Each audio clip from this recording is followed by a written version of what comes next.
And we are back. That was weird. Did you guys see that? That was weird. It said countdown. zero. Yeah, it said zero was 4 weird. times. I don't like that. Oh, gosh. Welcome back, everyone, to another episode of the Dude Thoughts podcast. You got Carmen, Gabe, and our dear friend Ryan, who is the manager of Topless Tapas. Shout out throwback. We're talking everything unwritten. So we're going to keep this a mystery, but we're going to kick it off like we always do. Yeah, I really enjoy Natasha Bedingfield's hit single Unwritten, and so this whole episode is about that song. Are you guys going to cue that in later on, or is that nah, we'll get copyright striked. So. Yeah, we got to talk to her people. Yeah, that's an unwritten rule. That's like an unwritten rule on its own. I don't know, finding an instrumental that you like for something, but you're allowed to, but you're not really. Like they can really come at you hard with that one. So yeah, that's leave it out of the intro. It's fine. We used to have a theme, but then Gallery 81 got really onto us, and we had to take it out. Yeah, I've heard of those guys. Yeah, assholes. They're big, big assholes, big toolboxes. That's what I've heard. Yeah, that's mostly what I've heard. Gabe, hey dude, what's up, man? Nothing much. The Phoenix Suns got their first playoff win in over a decade, so that's pretty cool. It was an accident, but I was watching the game at Target, like on my phone while shopping. Because it's round one, I'm okay with like going out and about and just watching on my phone, you know? And we were going out to eat, and she didn't do this on purpose, but it ended up being a happy surprise because she wanted to go to, do you remember Rock and Brew? Yeah, Rock and Brew, yeah. Yeah, so I don't think it's a franchise, but it's a place out in our part of town, Florida, and it was the only place that would be playing the game in our area. And I said, where do you want to eat? And she chose there. And I know 100% it wasn't on purpose, but I still thanked her and said, hey, thanks. I know you didn't do this on purpose, and you're probably mad that I've been watching the TV the whole time, but thanks. I appreciate you picking Rock and Brews. But then we discovered they had the best gluten-free pizza she's ever had, so that's pretty great. That's a nice, happy surprise. So they have a really killer, like, buffalo chicken sandwich there. Yeah? Like, it will knock your socks off. Ryan, come to Florida. We'll go to Rock and Brew so we can watch the Phoenix Suns win for Gabe. Yeah. I want to just have the plain land right there. Never heard of this place, but yeah. I don't know. Buffalo chicken sandwich sounds nice little good. Bar food. Everything I've had there has been good. We went during like the thick of quarantine, and it just wasn't very separated, so we just were like, we'll come back another time. The food was great, but maybe we'll come back when we're poked. And now we're poked, so now we're just like, we'll go anywhere. I want to see this place. When I go to this place, I want to watch something so random, like the Phoenix Suns winning their first playoff game in 10 plus years. Is that what you said? Over a 10 decade. years now? Over a decade. Our last win was in 2010. It's gotta be something so bizarre like that. We'll figure it out. Yeah. We'll think of something good. Yeah. Maybe the White Sox winning a playoff series or something. Yeah, I wish. You got two real big White Sox fans here. So I want to be in Florida for that.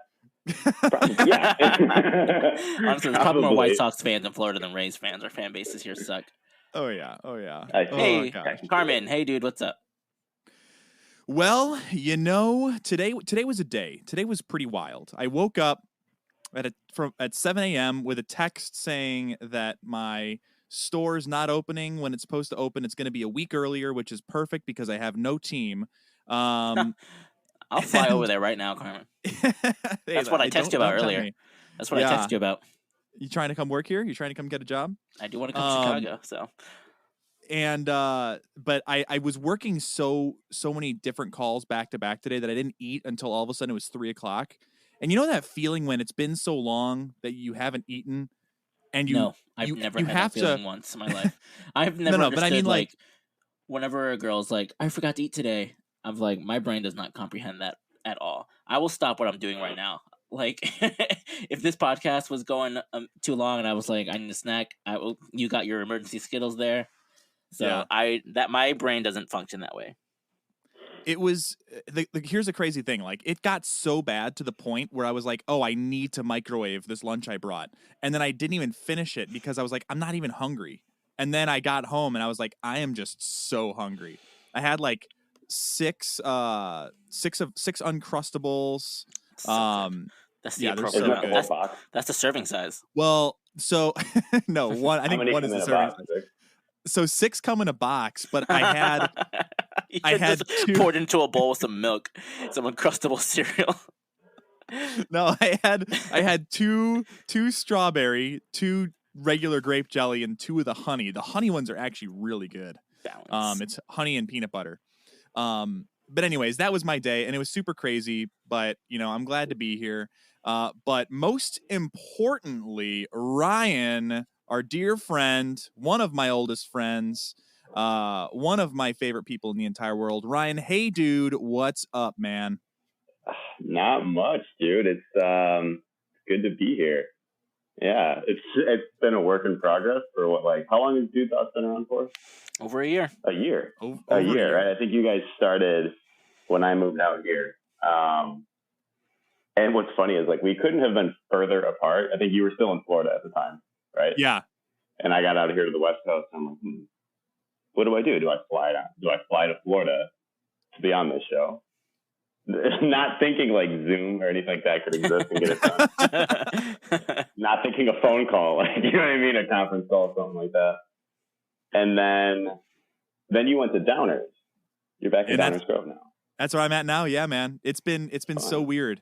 Also, you wouldn't Florida's great. Florida's really awesome, but you being as someone who's lived around Chicago your entire life, you would have been like, hey, let's go to your equivalent of Chinatown, and then we go there, and it's just meth heads, right? Yeah, so I don't want to know what that's like. Yeah, I'm okay with the meth heads that around. I'm around a lot of them, but it's fine because it's not like fake Chinatown meth heads. It's in some cases real Chinatown meth heads, depending where you're at. Authentic. We got a lot of beach meth.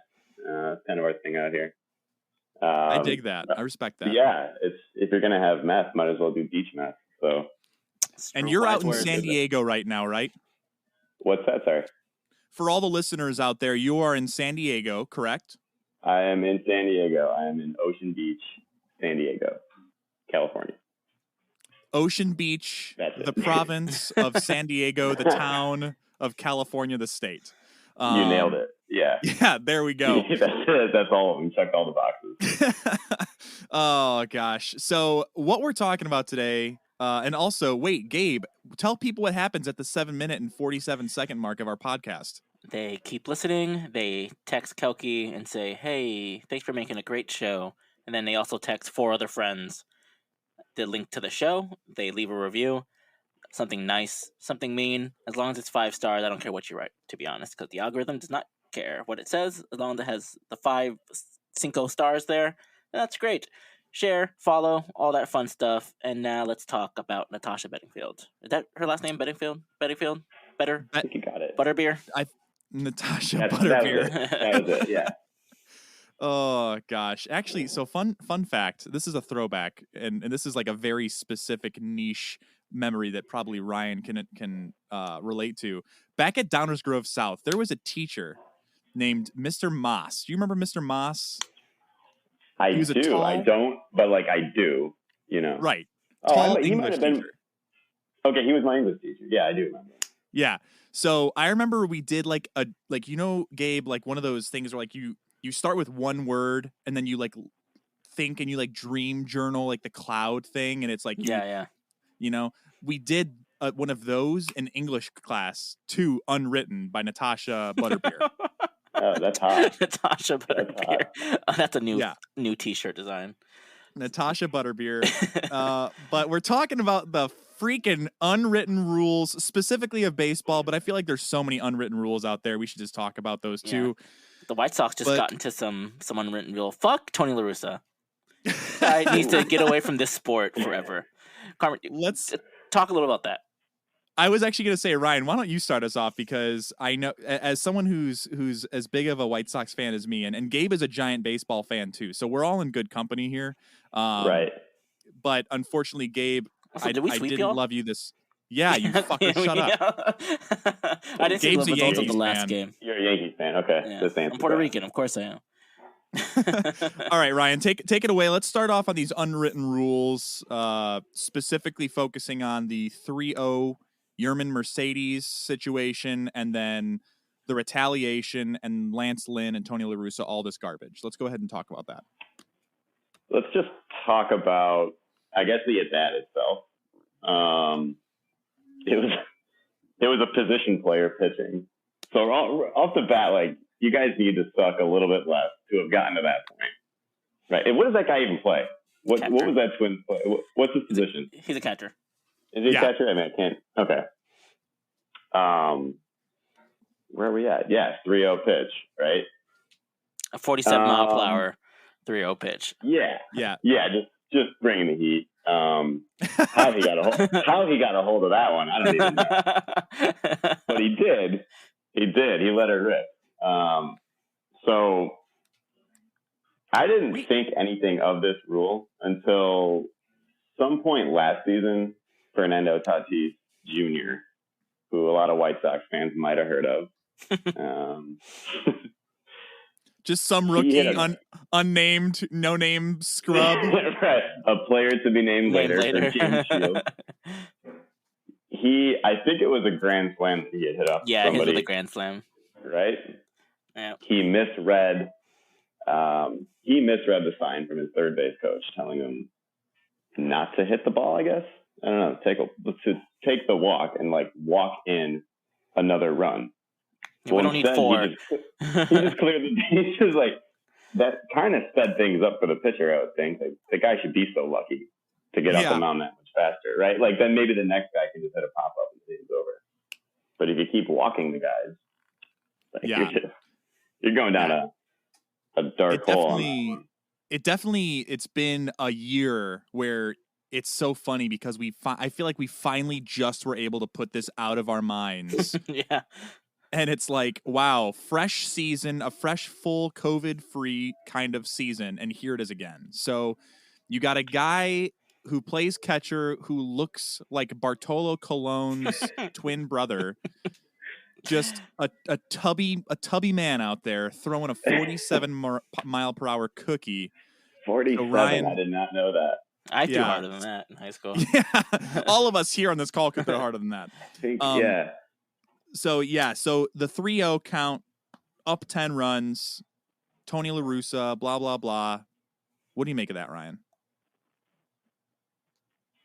I don't think Tony La Russa has managed the White Sox with like a clean driving record, first and foremost. So the guy has like 8 DUIs. I think he's got other unwritten rules to maybe think about. Like, no, they're laws. They're written. Okay.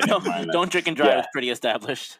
But that's the problem. No. He's too busy respecting the unwritten laws to follow the written laws. The actual written laws.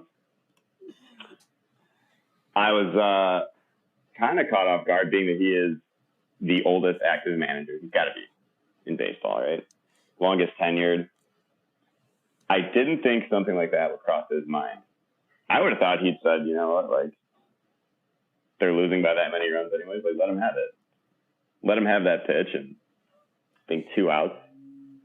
Okay, hopefully you just get the next guy to ground out or something like that. Maybe not with 47 miles an hour, but soon enough. That's pretty incredible, too, to think of. The dude launched it off of 47 miles per hour. Dead center. Trevor Bauer put out he had a YouTube channel. Didn't hit it out of the park? I mean, geez. Yeah. What were you saying about Trevor Bauer there, Gabe? I love Trevor Bauer so much. I'm starting to just grow an affinity for all the Dodgers pitchers. Because I've already liked Kershaw, and then Joe Kelly did that nonsense with the Astros, and he became my favorite person on the planet. With Carlos Correa last year, I think it was. Right? So Joe Kelly is the man, and now I just love all of Trevor Bauer's responses to everything about baseball. Because the thing about unwritten rules, they all favor the fucking pitcher. Every single one of them favor the pitcher. It's all about the pitcher's feelings. It's never like, oh, you're throwing a no-hitter, so quit embarrassing them, throw a gimme. It's never that. It's, hey, the pitching staff's getting rocked. Just maybe take a walk. Don't hit a grand slam. That's what gets me annoyed. That's a perfect segue into a different unwritten rule that I had always heard about. If he's got a no-hitter on the line, when I say on the line, like nowadays, if you have a no-hitter into the third inning, like ESPN are blowing up like as if it's like there's 2 outs away. There's 3 innings in, and they let you know that there's a no-hitter going on. But if you're in, let's say between the 6th through 9th inning, how do you feel about somebody bunting to get on base against a guy that's got a no-hitter? I would never hold it against somebody. However, in a close game, I'm 100% for it. I understand if it's like it's more than a 5-run game. Maybe I'd be like, all right, that was fuck you. Like if I was the pitcher, I'd be like, come on, dude, asshole. If you're if you're the hitter and your team is down by 5 runs and it's the top or bottom of the 7th or 6th, then yeah.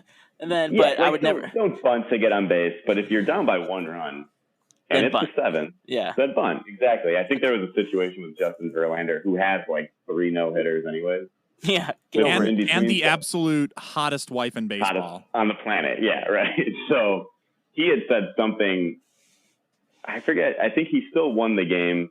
It wasn't a no-hitter. I think a guy did get on base with a bunt, and he said something like it was kind of bush league, this and that. I thought of that as like these guys are still trying to win, right? Like anybody else. And I remember that specifically being later in a game. So that unwritten rule, depending on the context, I'm all for it. If you're within reach, break that unwritten rule. To bunt, you know what I mean? To bunt during what could be a no-hitter. Well, Gabe, you bring up. Go ahead. I was gonna say you bring up a good point though, because I personally never thought of it like that. I've only heard, if you show up the pitcher, you're gonna get tossed at. If you bat flip, you're gonna get tossed at. If you pile on too many runs, you're gonna get tossed at. And like, here's the thing. I don't hate the unwritten rule of getting thrown at. What I hate is, when guys are intentionally throwing at their heads, but also guys don't play with control the way that they did when Greg Maddux was pitching. Like Greg Maddux could go, I'm going to throw at your left ass cheek and you'll know it. And it'll be, and you're a right-handed hitter. Oh no, left-handed hitter. And I'm going to hit your left ass cheek. Yeah. That would be, to put that together. I had to flip it. I was married. Right here, a lefty. How does he? So, but you get what I mean. Like these guys now, they'll throw it and maybe they'll be aiming for the ass, but then they lose control and it hits their head. And now the guy's got the concussion. He's out. Yeah, the fucking guy on the Mets looks like he got hit by a truck. Have you seen that guy? Yeah, I don't remember who it was, but yeah. So I have no fucked up. problem. I have no problem with that. But on the other side, it's not like 8th, 9th inning where the pitcher's got a no-hitter or a perfect game and they're like, okay, guys, even if he throws it right down the middle, just don't swing because, that's not, or hey, this guy struck out 4 times. Maybe don't strike him out again. Yeah. Like that's never being said. Yeah. If they want it to be a written rule, if they want to get this, just make a blowout clause. If you're losing by 10, if you're losing by 10 plus runs going into the 7th inning and you don't want to burn your pitchers, forfeit the game. Say, okay, you guys win, forfeit. Yeah. But then the problem is that you lose all of those other statistics. You lose all of, like, let's say a guy does have a perfect game going into the 7th, but they're also losing by 10 runs. And they're like, we don't want to burn our bullpen. The league doesn't recognize 7-inning perfect games, 7-inning no-hitters. So, I don't know. There's a lot of stuff that goes into this, but you bring up a good point, Gabe, that I never thought of before. It's always for the pitcher. It's not for the hitter. Yeah, it's stupid. Then there's the whole concept of Mercedes is a rookie. Oh yeah, and so, 10 years in the minors. 10 years. Yeah, I was going to say he's our age. Yeah, he's our age. And so I get that he's a rookie, but for Tony La Russa to pretty much be like, oh, he's a rookie, and just call him a dumb bitch. Pretty much. I hate your coach right now so much. Right. I don't understand that hire anyways, because you guys are like one of the youngest teams ever. And so to bring in old ass Tony La Russa, like no one understands the signing. No one gets it. That's the problem. I'm still a little indifferent on it because I'm like, well, what happens after this year? He's like he 90. Probably drops dead. He's 80,000 years old. He goes from 76 this year, and he'll be 90 next year. Because that math does check out. It's baseball years. Yeah, exactly. His age group is why baseball had to shut down. He shouldn't be nowhere near a baseball field. Okay, so let me ask you guys this. Let me pose this question to you. Because I'll share my opinion after you guys. Would any of this be an issue if Tony La Russa never goes to the media? Probably not. I mean, somebody might write something about it, but they might still throw at him. But they got the green light from the manager too, because I think they even asked Tony La Russa afterwards. He was like, "Oh, I get it," or something afterwards. So, and then the locker room, the White Sox locker room is like all on Mercedes' side. So I don't know if he even like has control of the locker room. Like, I'd be pissed off if I was Mercedes and my coach just threw me under the bus. I'd be like, okay, well, fuck you, dude. Like, send me back down to the minors another year. Like, I wouldn't say that because it's a big money difference, but yeah, send me to the minors for the 11th year now. Could have stopped at 10, but let me go back there for the 11th year.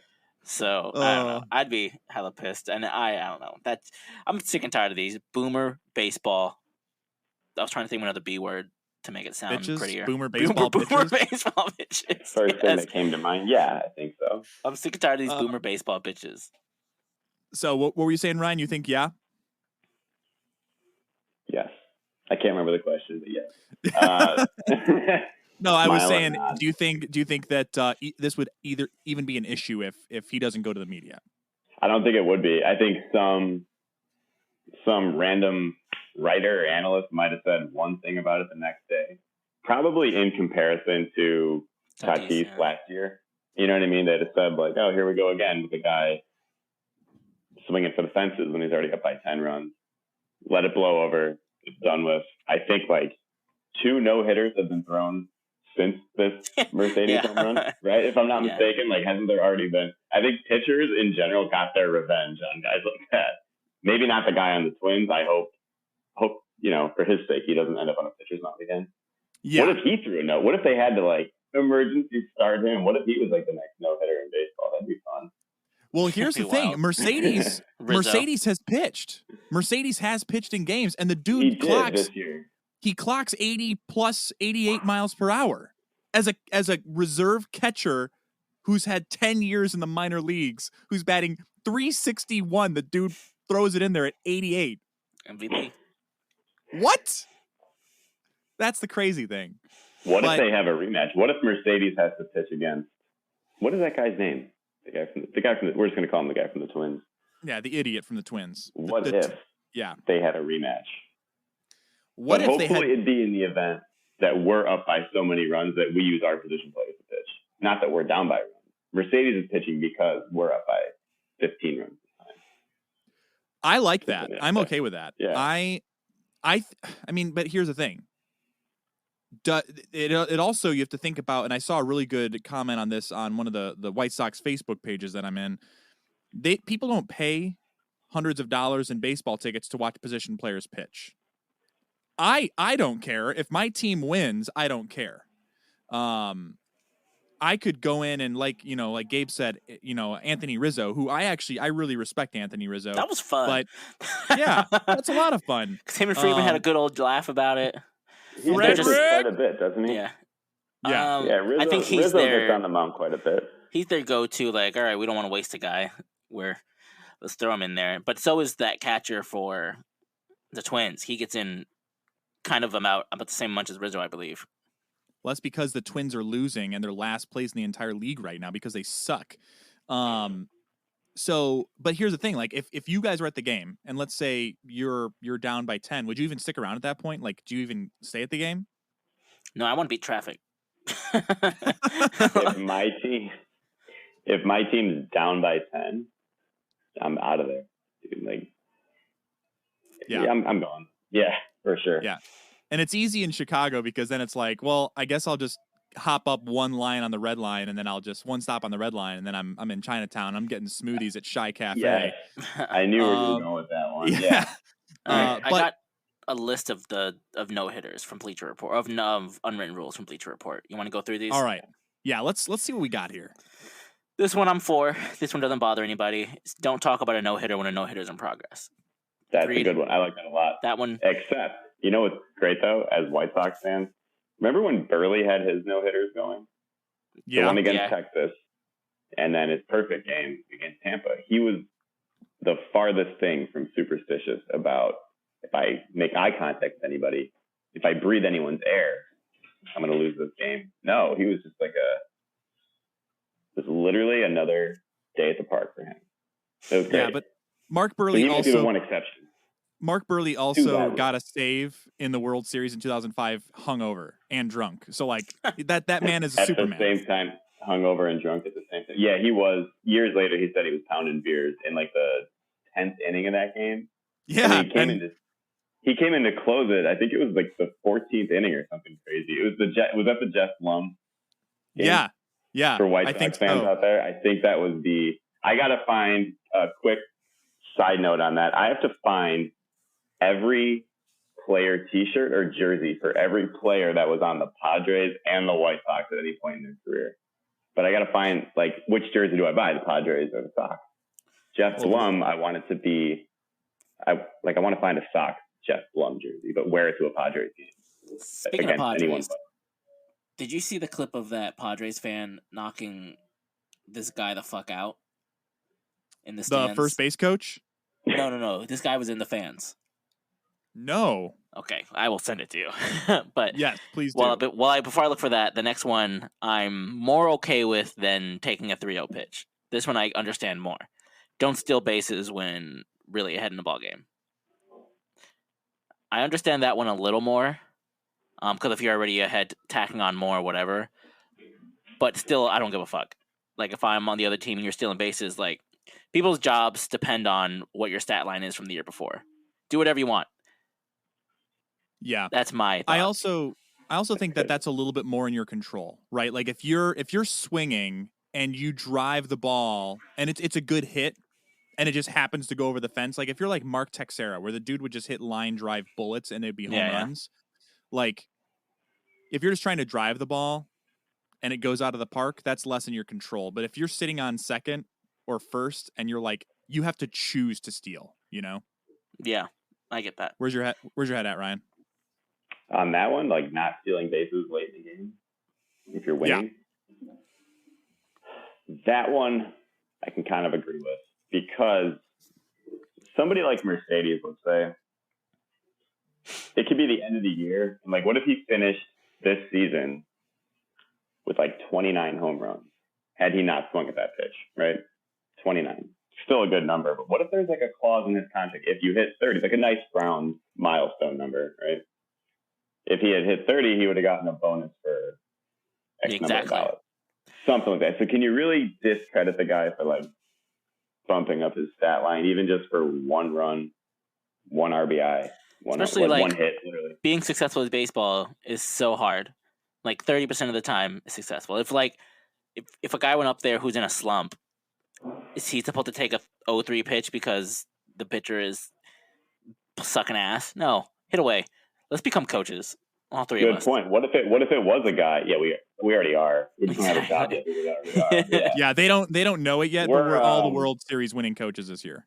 We're kind of just sifting out our options at this point. Yeah, we've gotten offers from a lot of teams. Yeah, what if it was a guy? I think Mercedes is still leading the league in average, if I'm not mistaken.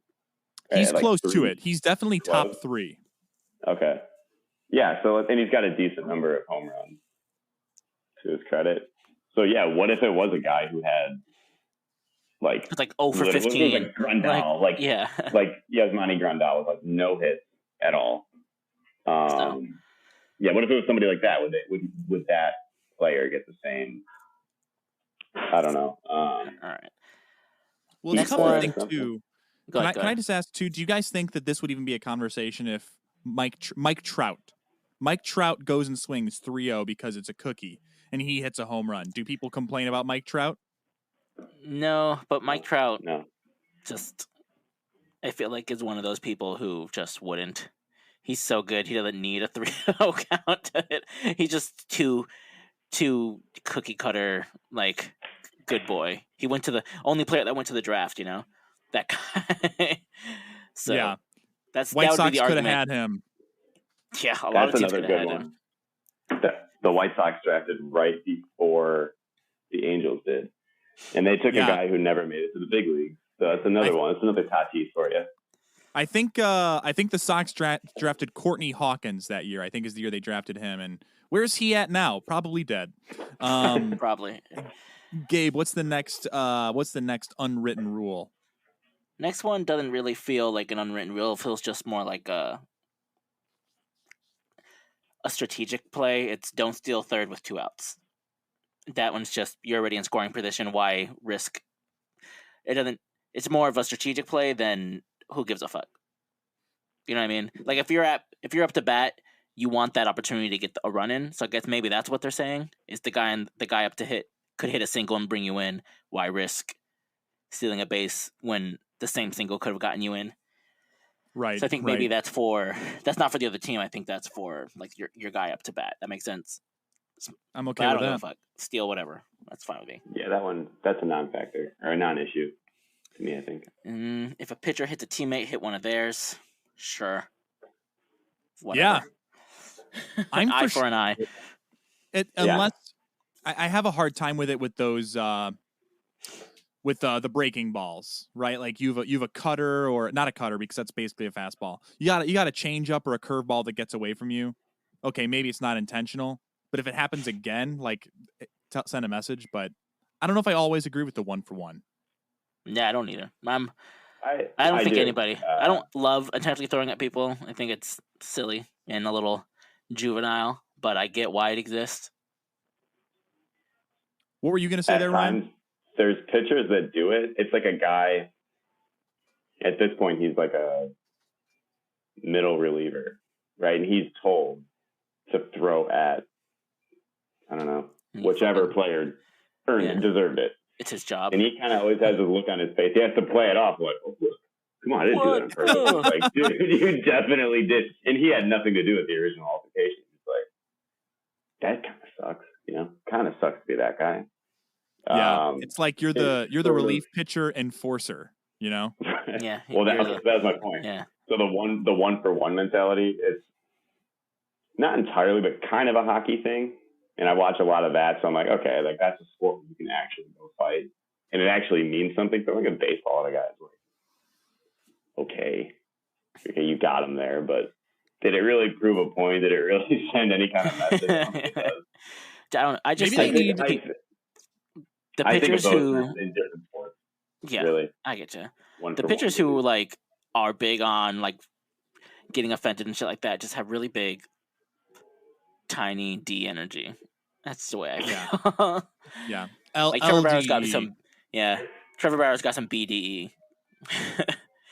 All right, here's where we get into the nonsense. Don't admire a home run. Fuck you, admire that shit. If Julio Jones can front flip into the end zone, you can bat flip whatever you want. Like, that's fine with me.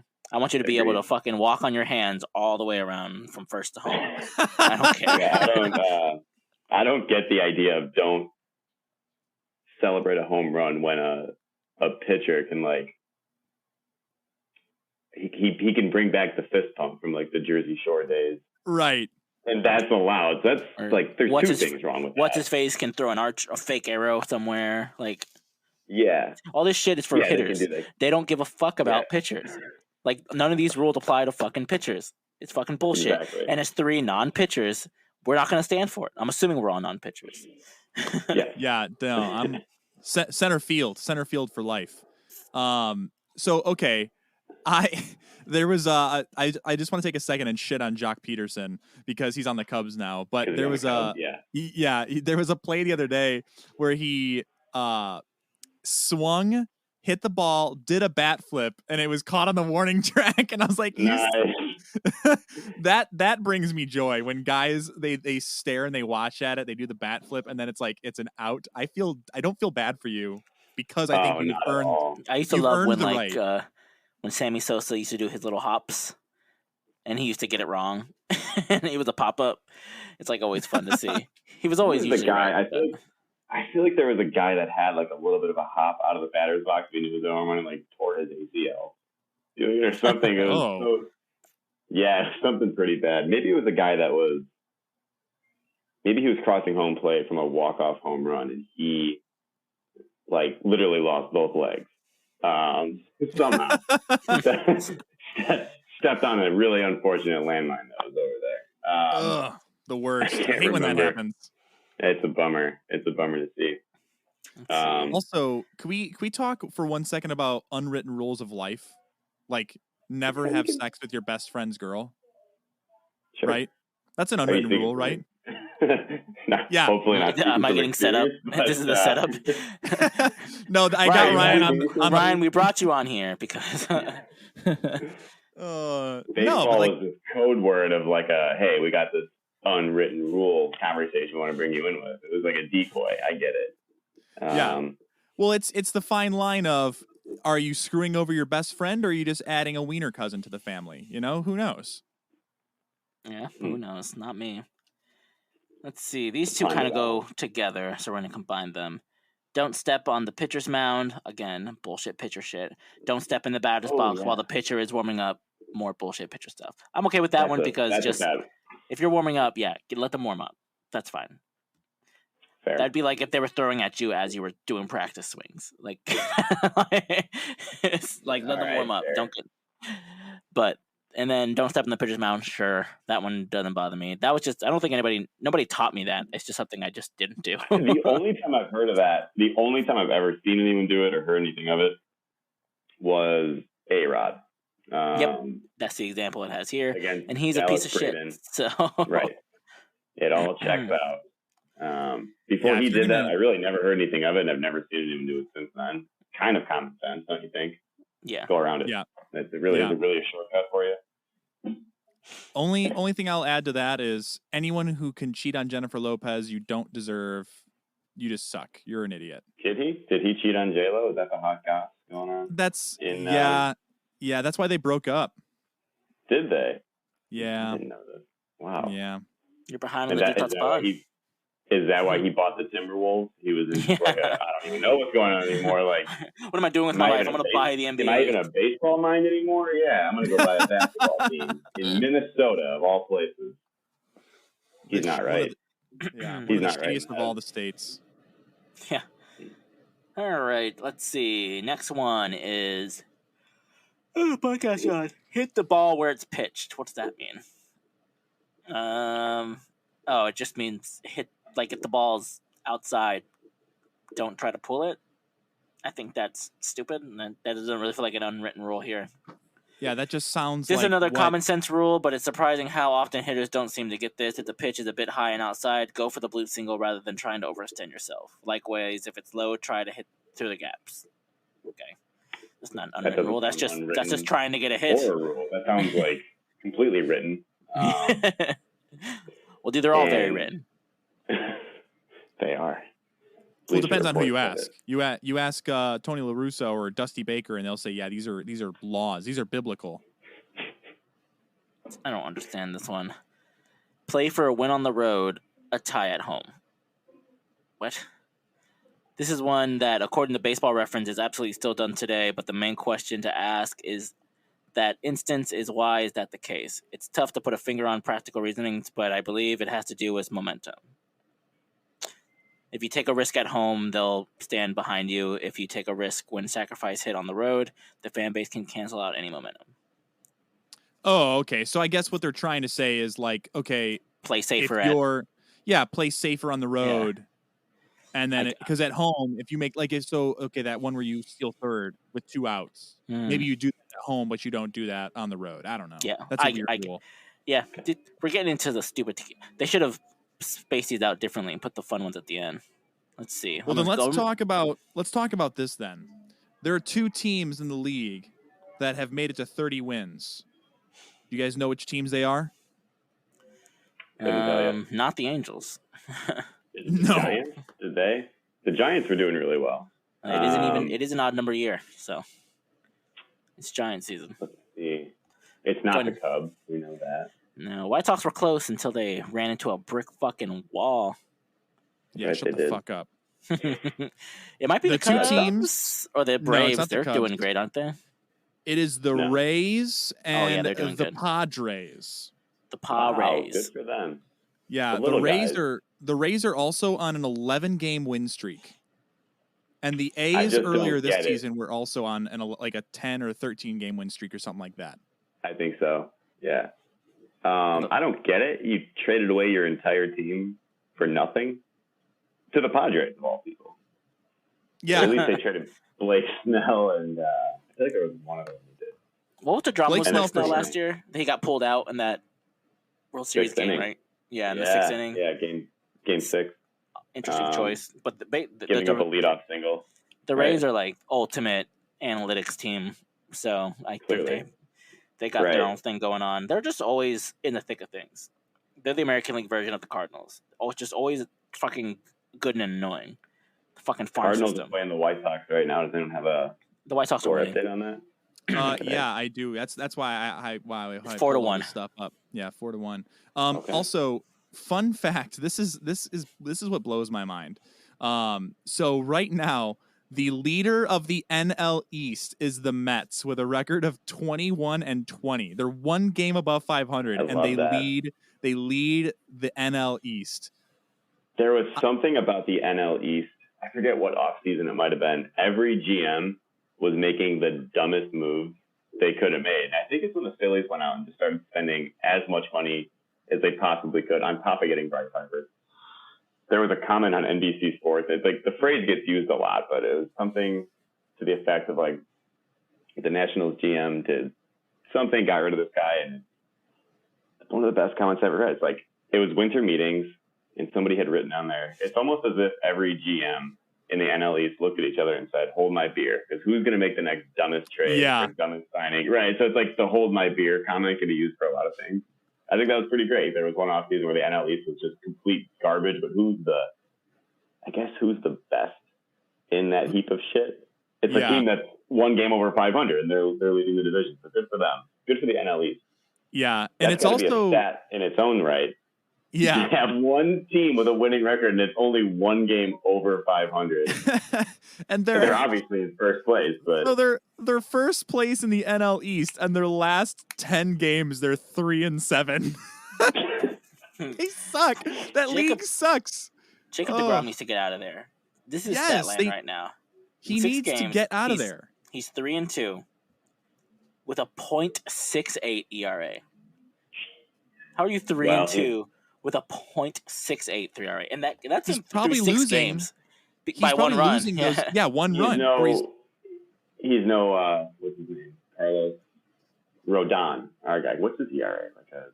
Rodon. Well, he had like a negative.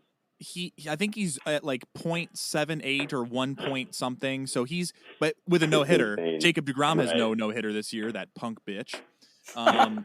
Okay. So easy. I also don't want the Braves to win a World Series before the White Sox because they started their rebuild at the same time as us, and I just know too many I just know too many Braves fans, and I just don't want them to win before us. You don't want to see them happy. You don't want anyone besides White Sox fans to be happy. DeGrom's also hitting .467. Wow. So if he was up against a relief pitcher, he should swing through. Where does he fall into this? I want a team to get him and Ohtani and just let them both hit. Yeah, that would be wild. Also, Ryan, living out in California, what's it like with the Shohei Ohtani craze out there? Do you want to know what it's like? Yeah, I went to a White Sox Angels game on Easter. How do you pronounce his first name? Shohei Ohtani. Ohtani. I know Ohtani is the pronunciation. He started the game. He pitched that night, and he hit a leadoff home run. And I'm still just like, fuck this guy. Not that good, you know? Well, 2 months later, I'm like, yeah, all right, he's flash in the pan. He got lucky. 10 years later, the guy's batting .400 with 700 home runs. Like, fuck this guy. This guy's a rookie. He does it all in 10 years. He would have to hit 70 home runs a year for 10 years. Doable. Pitching was weak. The AL West was so weak that year. You know what? It doesn't get talked about a lot because Orange County and San Diego they're obviously right next to each other. It's kind of two different worlds. The Padres get talked about a lot out here. It's also the heap of the NBA playoffs, and the Lakers are pretty much LA's bread and butter. So maybe when the playoffs are over, maybe it'll get talked about a little more. Baseball, you're right. Baseball hasn't fully kicked in yet. Give it until maybe middle of June, something like that. Things will really start heating up. Yeah. Once we're back in the games and stuff like that too. You know what though? Yeah. Down here in San Diego, there hasn't been too much mention of Shohei. I'm just calling him Ohtani. So let's now that we talked about that, I mean, I guess as a baseball themed episode, kind of. Where do you guys see if we're 40 games into the season? Ryan, I respect that you can appreciate some of those California teams as well as be a White Sox fan. Gabe, obviously being a Yankees fan. I think we can all agree that we hate the Red Sox, right? Yeah. Those racist assholes. No brainer. Yeah. So, but where do you guys see the season ending? Do you guys see all of our teams making the playoffs? What does that look like? Do we have any World Series favorites potentially this early on into the season? I think if you guys make a move and I think you just are one pitcher away for y'all. I think your lineup's great. I think you have a good mix of young and old talent in your lineup that I think is fine. I just think one more good pitcher, not Rodon level because that doesn't exist, but something good, and you guys are one of my favorites. And then as far as making the playoffs, our division is just a little hard right now because the Rays are one of the best teams in baseball on an 11-win winning streak, and we're a game behind on a 6-game winning streak, and then the Red Sox are second. But I don't see that lasting. I think in the AL East, is it still the same wild card format this year, where it's technically just one this year? I don't think they're doing two like last year. Back to the original way, where it's there is no 1-game playoff situation going on. Yeah. If that's the case, then I definitely see it being like what it always was 15 to 20 years ago, where it's either the Red Sox or the Yankees winning the division and wild card respectively. Whoever gets which one doesn't really matter. I do see the White Sox still winning the division. I don't think Cleveland's going to hang on for that long, and obviously everybody else. Like, I forgot Detroit even existed. Kansas City started out 10-0, and they just lost they already lost all the other 162 games. So they already marked them down for that. Cleveland, though, they're just like a thorn in the side of the Sox for all these years, even though we've been playing well against them. The fact that they're still just lingering around, because I'll check standings and they're playing the garbage teams in the NL or maybe the AL West and stuff like that. And they're getting a good cushion for right now, but I think they will fall off eventually. As far as the Sox, I don't think they have to really go out there and worry about winning 100 games. I think they will win the division. If it's only by, let's say, 3-4 games by the end of it, it doesn't bother me at all. I do see the Red Sox and Yankees hanging on. I think if any one of those three out east were going to fall off, it would probably be Tampa. I think they got rid of too many pieces, or at least their best pitcher and someone else over the offseason. I can't remember who. The Red Sox are coming back from having a weird down year. When did they win? 18? Right? They won in 17. Yeah, 17 with Mookie, right? 17, because the 18 was No, they were 18 actually. So sorry, 17 was the Nationals. 18 was the Red Sox. 19 was who won in 19? Because 20 was the Dodgers. The Nationals won it in 19. Did they? Okay. There was. That's what. It's easy to forget because now they're back to being garbage. So yeah, right. They got their one. I think if you get one in your lifetime, you're in good shape. Right. They're doing okay. The Red Sox still have all those core players besides Mookie Betts, but honestly, they were loaded. Without him, they still would have won it. I think. Yeah. Or at least so here's my thoughts. I think on the National League, the wild card is coming out of the West. If the Padres or the Dodgers, definitely. That's coming 1-2. Yeah, that's a safe bet. Giants are still there. Giants are still hanging on. Giants are still hanging on. So the Padres are 30-17, Dodgers are 29-18, and Giants are 28-19. So they're all one game away from each other. They're all right there. Yeah. Now the Cardinals and the Cubs, I think, that if the Cubs get on a hot streak, their experience will take them to make maybe one last run. But that team's done after this year. The NL East, I'm not even going to touch that because that division sucks. You could literally have at that point, maybe, dude, what if I don't think this has ever happened. What if they had like a losing record and still won the division? They can. They probably can. Technically could. That might have happened. Someone's got to win it. Someone's got to win it. Would that be an unwritten rule where like the rest of the division tanks and everybody agrees to like let's all tank, but they also have to be adequate at best to only win so many games. Or they're so bad they all just say, fuck these guys. They all conspire together. I'm tired of all these other divisions thinking they're better than us, and they trade Strasburg to the Mets, and they trade DeGrom to the Nationals. Or what if Freeman to the Mets? They all just overload the Mets. Yes. Right, and the Mets still only finish one game above 500, even after all that. Oh man! What if the Marlins win a World Series? Because that ain't happening. What if they should have done it in 2020? That would have been way better. Because how crazy the year, how upside down 2020 was. I didn't know that the Marlins were still alive, and all of a sudden I see that they beat the Cubs in the first. It was like best of 3, right? Yeah, so we lost to Oakland, unfortunately. I had no idea that they were even relevant anymore until I see they. I mean, it's 2 games, but they swept them. That was nice to see. I like John Mattingly. It was an interesting season for sure. I think Gabe, you and I were watching that game, right? Yeah. So I also just want to point out too that the AL West, while I hope the Athletics win and make it to the playoffs again because they're a smaller market team, I just don't think the Astros are going to be held down for too long. And that's as much as I hate them. I think the same thing. Yeah. I honestly see. I hate to say this, Gabe, but I think that I want the Yankees to miss the playoffs this year. I think I want them to get 3rd place in the division. I don't think it's going to happen. I think the Rays or the Red Sox are going to end up in 2nd place. I think the Yankees win the division this year. Hope so. And then I think the Sox win the division, but the wild card is for sure coming out of the East. It's not coming out of the Central.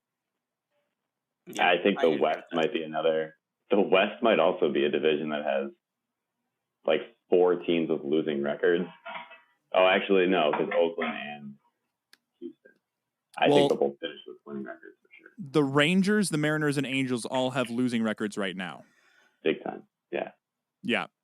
So actually, hold on. Let me look at this real quick. 1, 2, 3, 4, 5, 6, 7. 8, 9, 10, 11, all from the NL East. 12, 13, 14, 15. Half of the league has a losing record right now. Wow. Cool. 15 teams have losing records. That's not good. And one of those teams with a losing record is in 2nd place in the NL East. That's NL East. Oh gosh, that's crazy. Can we do a quick before I sign off early on you guys? Sorry.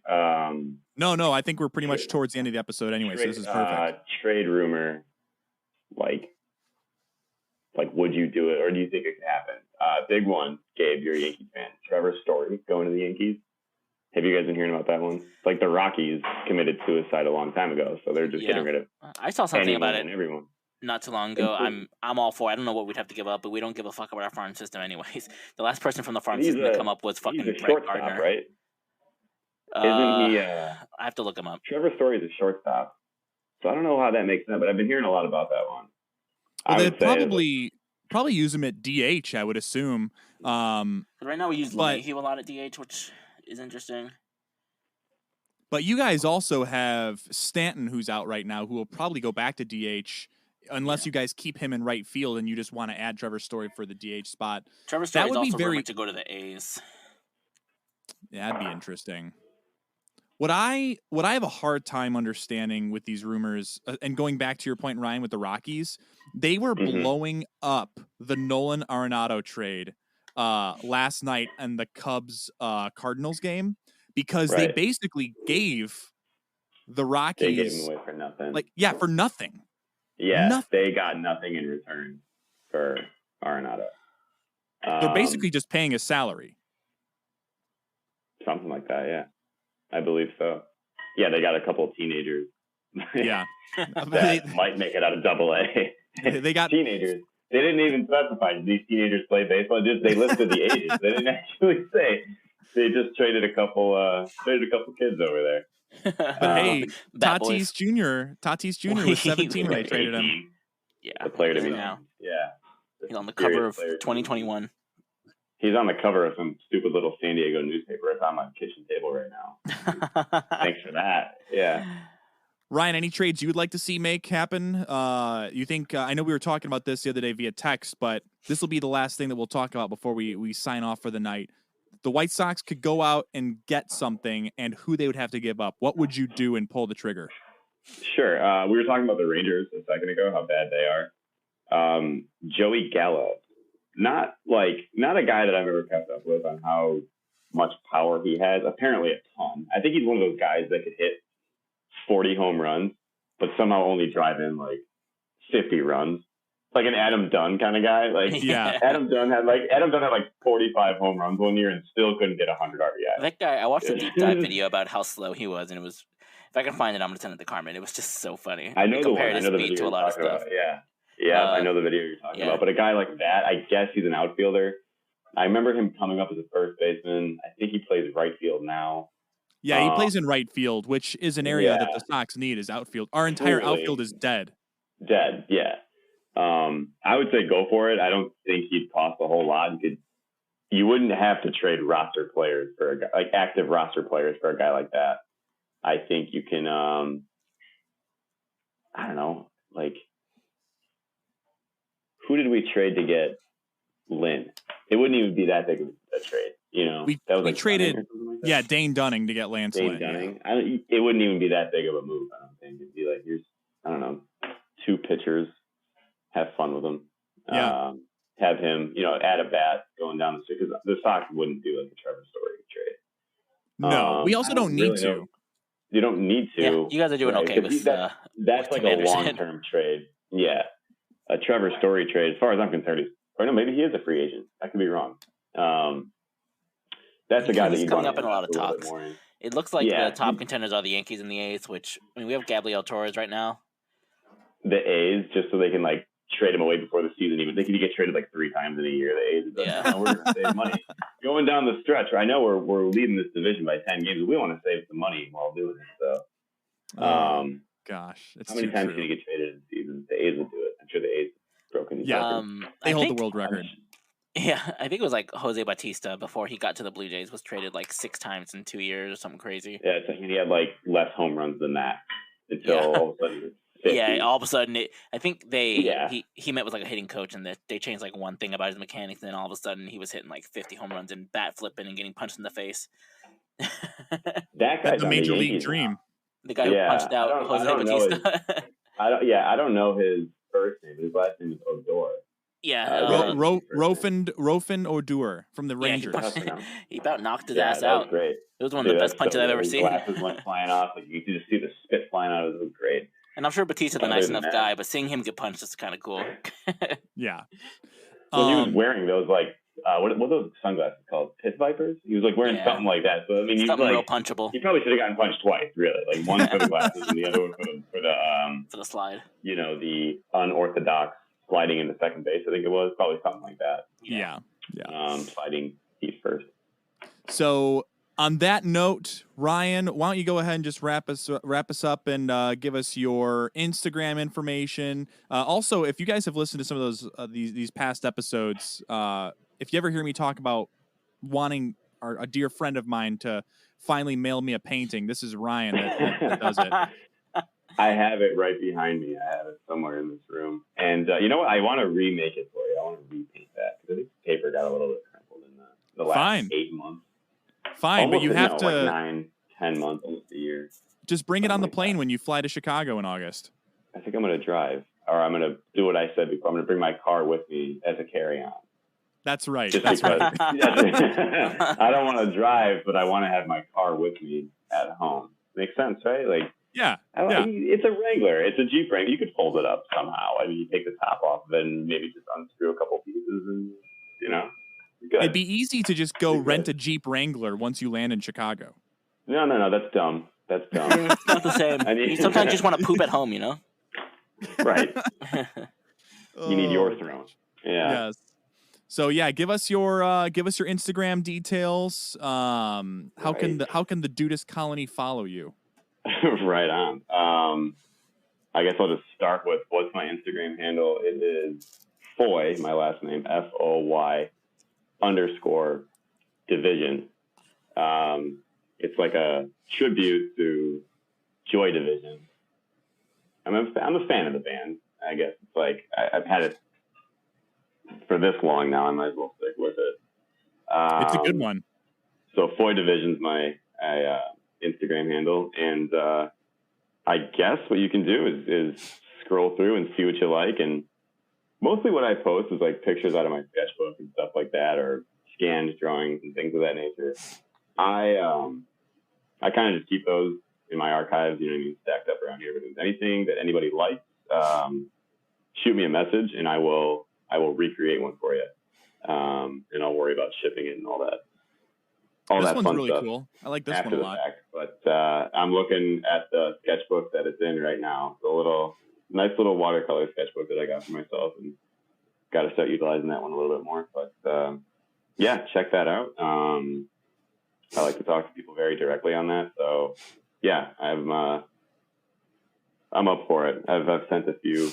Besides Carmen, I've sent a few pieces. Literally everyone in the whole world except me. Everybody besides Carmen that asked for something. I don't mind shipping it from the West Coast here and getting it out to wherever you're at. So let me know what you like, and we go from there. Awesome. Love it. Well, Ryan, thank you so much for being on. It's been a long time coming. Dude, I can't wait to do this again. We'll get a nice little time slot. Hopefully, maybe do some trade deadline talks once the summer starts heating up. Once the trade market starts heating up, rather. But it's going to be fun. I love it. We'll have to eat some hot dogs from across the country and all at the same time. Gabe, anything else you want to add before you sign us off for the night? Nope. Thanks to everybody for listening. Thank you, Ryan, for joining us. If you haven't already liked and subscribe and comment and all that fun stuff, like this if you want Mike Trout to get traded to the Yankees or the White Sox. Either one's fine. The second one. Yeah. He just looks like a Yankee, though. Can we agree? No. Because he's white? He kind of looks like, because of that, he looks like a White Sox. I think that, he looks like a Yankee. You know what's good for baseball? Trout to the Yankees, Harper to the Red Sox. That's good for baseball. Because he's already the biggest douchebag, so he belongs. Exactly. In the biggest. Well, he's already in Philly, though. That's kind of the worst. Yeah, that's true. In terms of who's a bigger douche. Wait, hold on. I forgot to bring this up. I finally watched, after all these years. I'm not a real baseball fan, apparently. I finally just watched the movie 42 with Chadwick Boseman. Good movie. I did not realize how racist those Phillies were to Jackie Robinson. Yeah. They for sure still are. But oh my gosh, there's one scene in particular, and if you're listening to this point in the podcast still, you know which scene I'm talking about. It was hard to watch. It was rough. I'll check it out. Yeah, I'll have to send it to you guys. It was, man. Anyways, okay, Gabe, I'm sorry. Take it away. Well, let's segue. Hopefully we get 42 new 5-star reviews tonight. Ooh. And, Carmen, if you got a dream, go and chase it. We will see you all in the next one.